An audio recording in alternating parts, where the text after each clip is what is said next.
داره ندیرنی کسی نه به شال و قوا همه سیل کردن به گرز پیا گلمین ما لازمی گل سری مدعی پلنگون و شیر نری ایدال شب و روز روندی سواری از سر پیامی به دلدار سیپور زر خونه بندور پای پیر دلیر که ایرونیان پای امین سیره اوبیز یعنی شرفرام مدعیست نمادی به ایرونیان ای داره نداره مدعی به میدون جای حراسی نداره ز شیرون نر جواب داز رستم نراورم نشو بفشناد نوم زمینه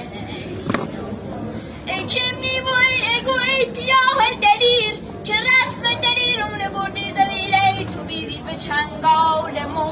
چی اسیر چو گوری که بسته به چنگال شیره نشونی اگر داری ز خویش و ز کس بگو تا نرهن زلار نفس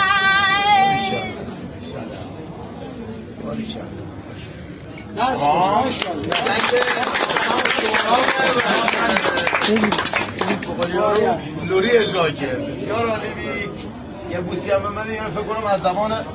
محمد زمانی استاد عزیز ما فهمیدیم خواندستیز. آره یعنی ما گوش دادم بیخ دمت گرم که حفظش کردی، دمت گرم که بگی مسائلی و چیزایی باش که همین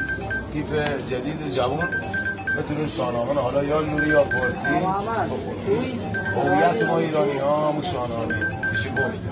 بچه‌ها دستی به افتخار اسم بزنید. درود بر دست دارم.